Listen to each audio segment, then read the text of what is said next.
있다. 그러니까 북위 영화를 누렸던 빈비사라 왕과 그리고 빠사하나디 왕, 둘 다 이제 양대국의 16국 중에 가장 셌던 G1, G2였던 마가다국, 코살라국. 뭐 코살라국이 더 셌다, 마가다국이 더 셌다. 둘이 뭐 삐까삐까 할 정도로 센 나라가 바로 코살라하고 마가다국이에요. 코살라국의 국왕은 빠세나디 왕이고요. 바사이 왕이라고도 하고요. 그, 음, 그 왕사성의 이제 마가다국의 왕은 빈비사라 왕이에요. 신기하게도 연배가 비슷해요. 빠사나디 왕하고는 나이가 같고요. 그리고 빈비사라 왕하고는 나이가 5살 정도 차이가 나요. 빈비사라 왕이 좀 어려요. 둘 다 이제 부처님이 성도하고 나서 곧바로 빈비사라 왕은 부처님을 칭견했고, 부처님 성도하고 한 1년 정도 지나서 사위성에 이제 이렇게 수자타 장자가 기원정사를 지으면서 빠세나디 왕과 인연을 갖게 되죠. 이들은 이제 거의 70살 넘게, 빈비사라 왕이 한 70살 그때쯤까지 왕 노릇을 했으니까요. 빠세나디도 한 70대 중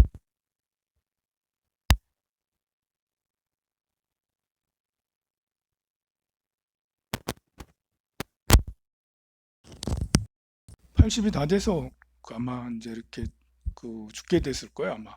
그런데 우리가 생각하기에는 왕이면 또 부처님한테 귀의를 했으면 부귀 영화를 누리고 또 죽음도, 돌아가실 때 죽는 것도 편안하게 잘 죽었겠지 생각할 수 있잖아요. 왜냐하면 부처님의 제자니까요. 근데 너무 안타깝게 둘 다, 한 분은 빈비사랑 굶어 죽으셨고요. 빠사네디 왕은 길에서 그냥 이제 객사에 죽었어요. 아들이 둘 다 반란을 일으켰거든요. 그러니까 부처님만 믿으면 모든 것이 다 잘 풀린다 라는 것은 부처님 당시 때에도 안 맞았어요. 부처님을 믿어도 죽음이 이렇게 너무 비극적인 죽음을 맞이하는 경우도 있었다고요. 또 부처님과 인연되면 모두 다 훌륭한 아라한이 되느냐? 그것도 아니었어요. 데바다타 같은 경우는 부처님을 배반하고, 부처님 배반하고, 부처님 제자임에도 불구하고 처음에는 아주 훌륭한 제자였어요. 사촌인데도 불구하고 나는 부처님과 피를 나눈 형제야. 그러면 그 지옥에도 뭐 그냥 무사통과, 저승세계도 무사통과 바로 극락세계 가는 거 아니야? 그런 건 아니죠. 이슬람에 보면, 이슬람의 마호멧의 뭐 사촌 누구누구 이렇게 혈통으로 성자들을 이렇게 계보로 내려오는 게 있는데, 저는 별로 그걸 별로 믿질 않아요. 혈통으로 이렇게 이렇게 내려오는 그 성자의 계보라는 게 있을 수 없다고 생각을 해요. 왜냐하면 부처님도 사촌이 이렇게 배반을 해가지고 지옥에 떨어졌다고 했잖아요. 그 중에 이제 빠사네디 왕 이야기를 해보면, 빠사네디 왕은 부처님을 너무 존경해서요. 정말 뭐 존경해서 그랬는지 모르겠지만 부처님의 고향 나라인 카필라성에게 공주를 요구했어요. 우리 같은 화평을 맺자, 서로 친하게 지내자. 그러니 너희 공주를 나한테 부인으로 줘. 이미 부인이 여럿 있음에도 불구하고 부인을 더 달라고, 이제 뭐 옛날이니까 할 수 없지 뭐. 그런데 부처님의 종족인 석가족은 내부적인 규약이 있었어요. 내부 규약이 뭐냐면 우리끼리만 결혼하자. 우리끼리만. 다른 종족하고 혼혈을 해서는 절대 안 된다. 태양의 후예인, 석가족은 태양의 후예라는 뜻이거든요. 태양의 후예인 우리 순수한 혈통은 이 혈통을 유지해야 돼. 왜 강아지도 보면 순수한 혈통을 중요하게 여기고 잡종 뭐 이렇게 이런 거 있잖아요. 사실 사람은 그러면 안 되잖아. 사람은 혼혈이 되는 게 더 이렇게 좋고 그러잖아요. 그래서 그런 뭐 어쨌든 그런 관념을 가지고 석가족은 자기들끼리만 서로 결혼하는 풍속이 있었어요. 그런데 강대국 코살라국에서 공주를 달란 말이지, 공주가 없었던 것도 아니야. 그럼 어떻게 해야 되죠? 서로 머리를 맞대고 인눈을 했어요. 결국은 위장 전술을 썼죠. 예. 공주의 시녀를 교육을 시켜서 공주를 만들어서 보낸 거죠. 가짜로 만들어 보낸 거죠. 자, 이렇게 이 가짜로 만들어낸 그 공주가 그냥 가만히 있었으면 괜찮은데 아들을 낳아버렸어요. 아들을. 위두데바라는 아들을 낳게 되고요. 그 아들은 나중에 한 10살쯤에 고향으로 카필라로 돌아오게 돼요. 아니, 돌아온 것보다도 엄마 나라에 한번 가봐야겠다. 그래서 이제 엄마 나라 구경하러 온 거야. 옛날 사람들은 혈통을 중요하게 여겼고 계급을 중요하게 여겼어요. 시녀면 수두라 비슷하니 저 무술이잖아요. 그래 이제 이 귀족들은 그 코살라국의 국왕의 아들 왕자임에도 불구하고 출신이 무술이 출신이라고 천한 출신이라고 좀 혀를 끌끌끌 하면서 좀 시선을 좀 이렇게 약간 옆구로 가재 눈을 해가면서 보고 좀 예쁘게 안 봤단 말입니다. 이렇게 아무리 소년이라 하더라도 어른들이 나를 보는 시선이 좀 이상함을 좀 느꼈지. 좀 이상하네. 왜 저러지? 그러다가 이제 이렇게 어느 홀을 지나다가 그 석가족 사람들이 서로 주고받는 이야기를 들었어요. 그 이야기는 바로 출생의 비밀에 대해서 얘기를 들은 거예요. 아유, 왜 이렇게 더럽게, 아유, 저 순수하지 않은 저런, 아, 옆에 오는 것도 싫어. 아, 보기도 싫어. 뭐 이렇게 이런 이제 그런 이야기를 들었단 말이에요. 그 얼마나 이 소년이 울분이 차 있게 원한이 막, 어우, 세상에 나에게 이런 비밀이 나는 무술이 출신이던가 지금까지 자기는 석가족의 귀족 집안의 봉주의 아들이고 코살라 국왕의 아들로만 생각을 했는데 어머나 세상에 나는 무술이의 시종의 아들이었네 라면서 이제 우울하기도 하고 이렇게 만든 나를 이렇게 만든 것은 석가족들이야 라면서 굉장히 큰 원한을 품게 돼요. 원한은 야망을 낳죠. 야망은 야망을 이루는 사람도 있고요. 못 이루는 사람도 있어요. 야망을 안타깝게도 이뤄가지고 쿠데타를 일으키게 돼요. 사실 위두데바는 왕이 될 서열이 아니었어요. 왕은 코살라 수세난가 있었어요. 첫째 아들이 아주 뛰어난 첫째 아들이 있었단 말입니다. 그런데도 불구하고 이제 이렇게 쿠데타를 일으켜서 형제들을 다 죽이고 왕은 파사란데 왕은 마침 부처님 전에 가서 법문을 듣고 있었어요. 생각을 해보세요. 부처님 전에 법문을 듣고 있으면 그럼 우리나라는 평화롭겠지. 그래야지 당연한 거 아니야? 부처님의 위실력이 대단하니까. 그런데 그게 아니란 말입니다. 이 세상에는 우리 이렇게 기도하고 수행하고 부처님 뭐 이렇게 종교적인 거, 예수교도 그렇고 이슬람도 그렇고 부처님을 많이 잘 믿고 예수님을 잘 믿고 한다고 해서 실제로 우리 생활 속에 모든 것이 잘 풀리라는 건 아니에요. 이 부처님 종교적인 것은 내 사고를 담당하죠. 내가 어떤 생각을 갖고 살아가는지. 이렇게 이제 부처님은 팔정도를 통해서 육바람을 통해서 올바른 사고를 갖도록 균형 잡힌 사고를 갖도록 모두를 이해하고 자비롭고 친절하고 배려하고 늘 행복 명랑하고 남을 돕는 그야말로 누가 봐도 저 사람은 참 좋은 사람이야. 아, 저 사람하고 가까이 있으면 좋겠다라는 이런 사람이 되도록 훈련시키는 게 우리 부처님이거든요.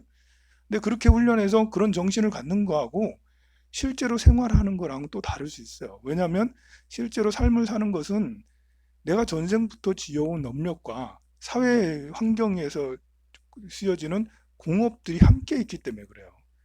또 부모님으로 내려부터는 게 부모님부터 내려온 유전의 이제 유전의 업력, 복합적인 업력들이 다 작용되기 때문에 내가 너무나도 선하게 잘 하더라도 나를 무시하는 사람이 있기 마련이고 나를 이용해 먹는 사람도 있고 나를 배신하는 사람도 있기 마련이에요. 내가 부처님을 너무 잘 믿어도 내가 스님인데 내가 자동차 운전을 하면 접촉사고 나지 말아야 되는 거 아니야. 근데 나 사고 맨날 나. 사고를 너무 많이. 내가 부처님 제자 기도를 이렇게 열심히 하는데 남들 기도까지 막 다 해주고 그러는데 제가 말하면 여러분들이 상처를 안 입고 모두 다 어머 우러러보고 그래야 될 거 아니야. 그런데 제가 말을 한번 몇 번 잘못해가지고 상처받은 사람이 수억 명이에요, 수억 명. 세상에. 내가 글 한 번 잘못 써가지고 전화를 몇 번이나 받고 문자를 몇 번이나 받고, 아이고, 스님 어떻게 내 얘기를 그렇게 쓰면 어떻게 해요? 라고. 아니, 그게 아닌데. 내가 여러분 얘기가 아니고 우리 모두에게 주어진 화두예요. 근데 왜 내 얘기를 쓰세요? 라고 삐져가지고 내가 또 곤란한 경우가 참 많았어. 앞으로도 아마 그런 일이 많겠죠, 이제. 내가 부처님을 잘 믿고 부처님처럼 기도를 잘하면 그런 일이 없이 완벽해야 될 거 아니에요. 그런데 부처님에 관계된 이런 것은 정신적인 이 그 사고, 철학과 관계된 거고요. 우리 펼쳐지는 것은 현상이죠. 내가 돈을 많이 벌어야 돼라고 생각하면 돈이 많이 나에게 들어오냐? 아니잖아요. 그거랑 또 다른 거예요. 아무래도 내가 돈을 많이 벌어야 돼 하면 돈이 들어올 수 있는 인연은 더 생기겠죠. 내가 가서 일을 하든지 뭐 하든지 몸을 움직여서 뭘 하든지 뭘 하니까 아무래도 돈이 더 생길 인연이 되겠죠. 나는 더 예뻐야 돼. 나는 지금보다 더 예쁘게 생기고 더 잘나게 생기고 싶어. 라고 그렇게 생각하고 있으면 아무래도 내가 화장품점에 한 번 더 가고 마사지를 한 번 더 하고 사우나를 한 번 더 하고 할 거 아니에요. 그래서 인연을 만들어지기 전에 어떤 사고를 담당하는 그 외부 인연의 시초라고 할 수가 있는 걸 알 수 있죠. 그런데 아무리 내가 돈을 벌고 싶어도 그 몸이 움직이지 않으면 아무리 내가 예뻐지고 싶어도 몸을 움직이지 않으면 성형도 안 하는 거고 이 화장품도 안 사는 거잖아요. 내가 움직여야지 이게 뭘 하고 하는 거잖아. 어, 안타깝게도 이 파세오네디 왕은 부처님 전에 법문을 들으면서 매우 환희롭게 감동하고 있었어. 그런데 사위성 안에서는 쿠데타가 일어나가지고 아들이 전부 다 죽이고 있는 거지. 다 죽이고 와가지고 이제 부처님한테 이렇게 도량이 왔어요. 어, 왕이 가지고 있는 옥새 같은 게 있잖아요. 왕의 상징 같은 거. 그것을 뺏으러 온 거야. 옆에 있던 신하가 잘 알아차려서 미리 이렇게 왕에게 받아가지고는 전해주고 왕은 도망갔어요. 어떻게 해? 쿠데타인데. 그래가지고 도망가고 뭐 이렇게 코살라부터 마가다까지 마가다 국의 빈비사랑은 벌써 이제 이 빈비사랑도 정말 경기 많이 나오잖아요. 빈비사랑도 아들이 쿠데타를 일으켜가지고 거도 이제 그 굶어 죽었다고요. 세상에 탑에 갇혀가지고 굶어 죽었어요. 아니 부처님 제자로서 그 빈비사랑 중림정사도 지어드렸잖아 부처님 전에. 그렇게 하면 불사도 많이 하고 했으니까 삶의 최후가 평화로야 될 거 아니야. 근데 그거랑 또 다르더라고요. 그거랑 자식을 잘 키워야 되는데 이 연세가 많으면 이렇게 후계자 아들이 있잖아. 그 아들에게 좀 정권도 위임하고 왕 노릇도 그만하고 막 이래야 돼. 그걸 제일 잘한 분이 세종대왕이에요. 세종대왕은 이 그 문종을 자기 첫째 아들 문종을 일찍부터 한 40세가 되면서부터 40대 전후가 되면서부터 눈이 나빠지셨거든요. 세종대왕이. 세종대왕은 독서광이었어요. 책을 너무 많이 읽어가지고 눈이 나빠져서. 눈이 나빠지고 막 그렇게 되니까 나중에 문종한테 큰아들한테 네가 내 대신 모든 국정을 운영해. 그래 대리청정을 시켜요. 그 왕은 뒤로 빠져서 그때부터 한글 창제를 열심히 한글을 만들어야지 하면서 한글 열심히 만들고 그동안 이제 그 문종이 국정 운영을 했어요. 한 10년 정도 하고 세종대왕은 죽었어요. 문종은 사실 왕위에는 4년 정도밖에 못 있었거든요. 하지만 10년 정도를 국정 운영을 했기 때문에 4년 했어도 4년 한 게 아니라 14년을 한 거라 할 수가 있겠죠. 이렇게 하면 이제 자식과의 난이 없는데 빈비사랑은 혼자 다 해먹었어. 그냥 아들한테 물려주지 않고 아들은 왕자가 40세야. 생각을 해봐요. 왕자가 30대, 40대면 그게 왕자예요? 영국에 보니까 왕자가 만 50대 돼 보이긴 하더라고요. 좀 왕자가 왕자 같지가 않죠, 좀. 그래서 그런지 그 빈비사랑의 아들은 또 이제 이렇게 그 얘기하면 좀 길어지는데요. 어쨌든 빈비사라 왕은 아들을 얻기 위해서 누군가를 죽였거든요. 그 과보를 그대로 또 본인이 받게 돼요. 아들한테 또 받아요. 결국은 그렇게 비, 비참한 최후를 맞게 되죠. 자, 코살라국의 위두데바 왕이 바사나드 왕을 쫓아내고 본인의 야망, 나는 반드시 왕이 돼야 돼. 그 이유는 카필라를 쓸어버려야지. 카필라는 나를 속였어. 나를 천한 사람으로 만들었어. 그래서 그런 그런 야망이 막 이렇게 가슴 속에 막 응어리져가지고 왕이 되었단 말입니다. 그래서 군대를 일으켰어요. 군대를 일으켜가지고 카필라를 쳐야지. 근데 열심히 이제 군대를 이끌고 가고 있는데 세상에 그때 이 석가족은 부처님의 이렇게 고향이고 부처님의 종족이잖아요. 부처님이 허허 벌판에 나무가 있는데 앙상한 나무더라. 나뭇잎이 하나도 없어. 떼학볕은 가득한데 나뭇잎이 하나도 없는 앙상한 나무까지 밑에 앉아 계신 거야. 거기가 마침 지나가는 골목이에요. 카필라 가는 골목. 앉아 계신 거예요. 군대를 이끌고 간 위두대방은 아니 부처님이시여 여기 왜 계십니까? 했더니 자기는 부처님께서는 나의 종족 이렇게 이 나무가 그렇게 그 나뭇잎이 없는 나무 그늘 나뭇잎이 없는 양상한 나무에 앉아 있는 것과 우리 이 석가족 종족 우리 그 종 가족들이 없는 것과 별반 다르지 않다라고 그렇게 설명을 하니까 위두대방이 부처님이 석가족이지. 그래서 부처님을 따르긴 따랐어. 워낙 부처님이 위대하시니까 할 수 없다. 부처님이 저렇게까지 하시니 회군을 해야겠다. 회군을 했어요. 근데 회군을 해도 원한이 가라앉지가 않아. 집에서 집 궁에 들어가가지고 계속 생각이 나. 이놈의 해석가죠. 그래서 다시 또 군대를 일으켜서 또 다시 이제 출격해서 또 부처님이 또 앉아 계시네. 그래서 또 부처님이시오. 이번에는 꼭 지나가야 됩니다. 부처님이 우리 나의 종족이 이렇게 되는 것을 지켜볼 수가 없다. 이렇게 하시자 또 이제 회군을 했어요. 사실 군대를 일으키면 비용이 엄청 많이 들거든요. 수십억, 수백억 들잖아. 군량미도 그렇고. 그럼에도 불구하고 회군을 했는데 마지막에는 세 번째는 회군 그 부처님이 그 자리에 나타나지 않으셨어요. 그때는 어떻게 했냐? 그때는 목련존자가 부처님 전에 건의를 했어요.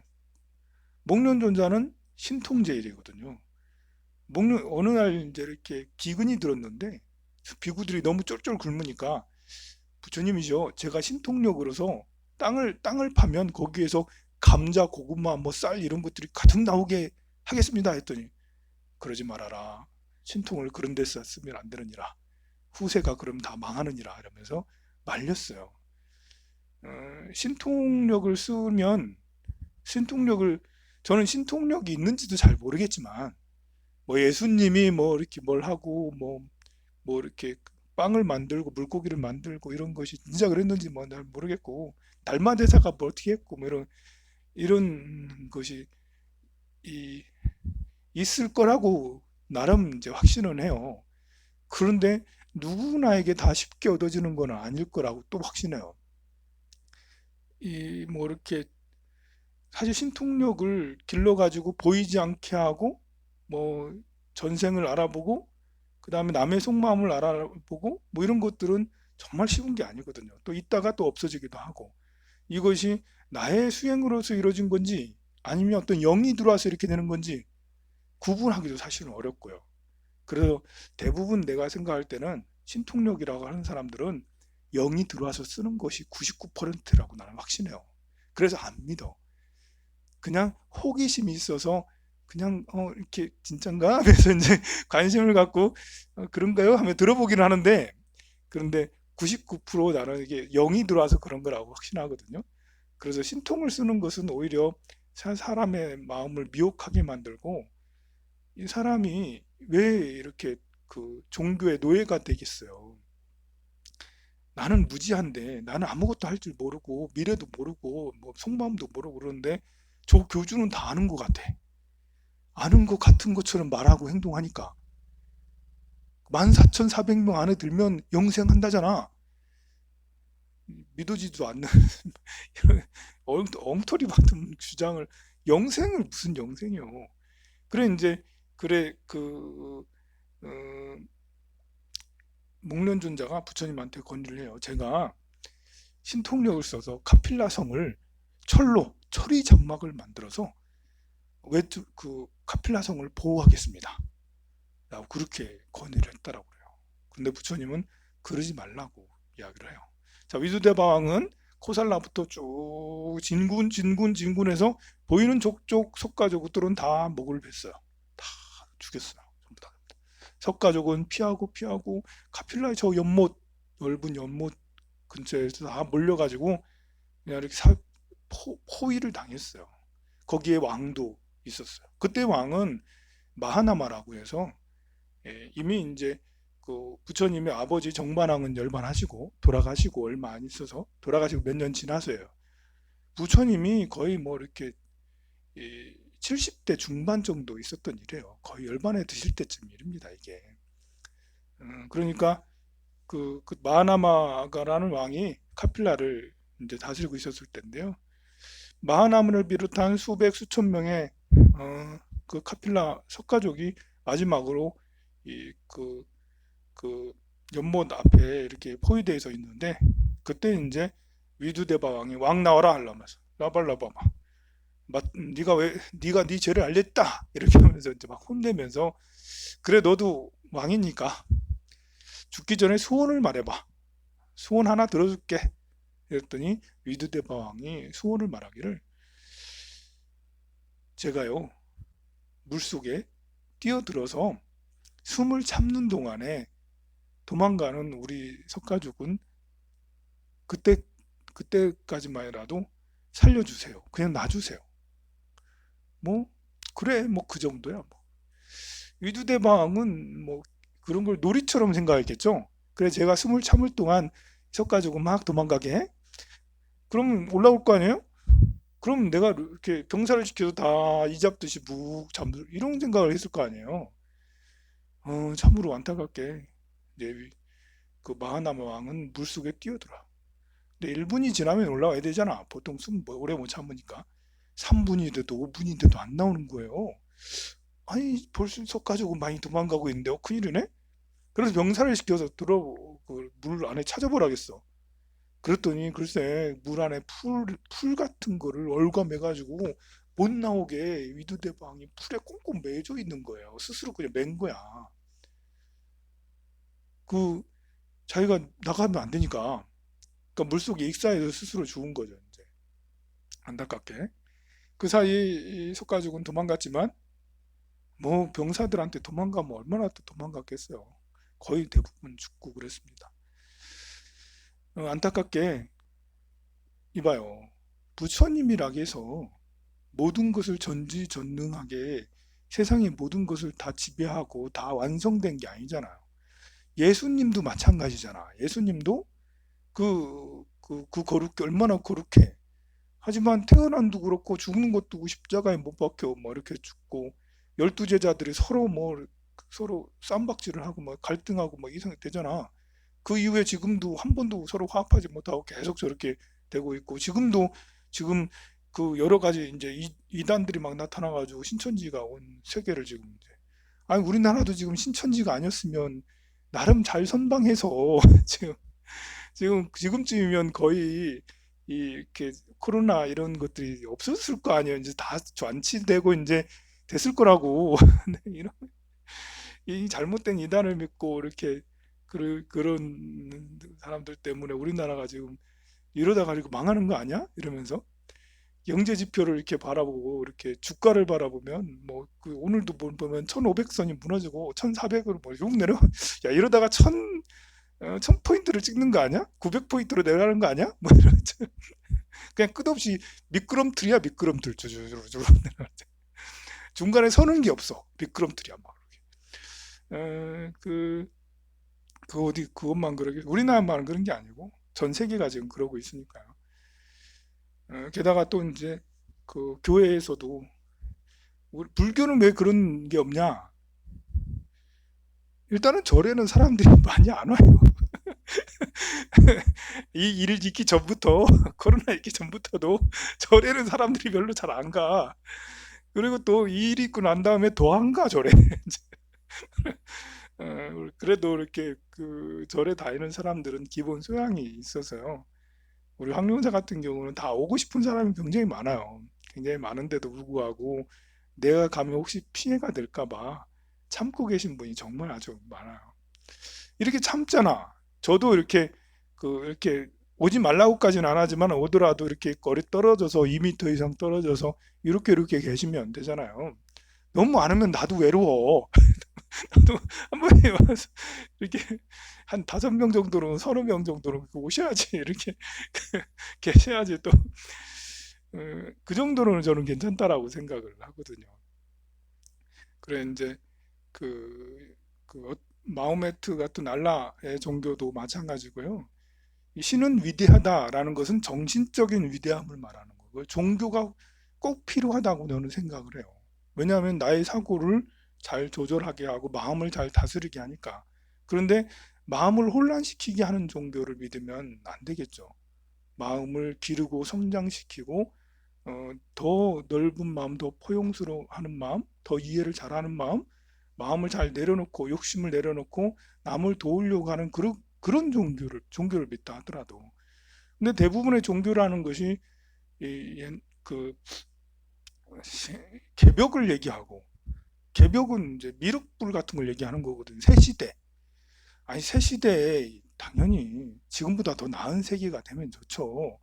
근데 너무 강조해서 이 시대는 가고 새 시대가 올 거야. 그 새 시대는 황산 스님이 이끌 거야라고 이래하고 있으면 나를 따르라 이러면 무조건 안 돼.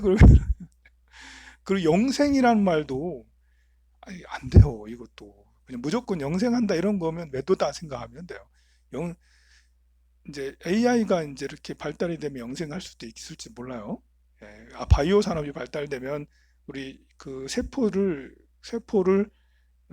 노화시키지 않고 계속 새로운 생성할 수 있는 그런 것이 유전자 가위 기술로 해가지고 이렇게 나올 수도 있겠죠. 수십 년 후에. 뭐 그런 걸로 과학을 통해서 영생할 수 있다. 우리가 재수 없으면 300살 살게 돼 앞으로 있다가 300살을 살고 500살을 살고 하는 것이 과학을 통해서 뭐 바이오 산업을 통해서 유전자 혁명을 통해서 한다 이러면 그거는 좀 이제 뭐 그렇다 하지만 또 다른 이유로 영생을 얘기하고 개벽을 얘기하고 이러면 그냥 여러분들은 또 그런가? 또 또 나타났다 이러면서 그렇게 생각하시면 될 것 같습니다. 성불하세요.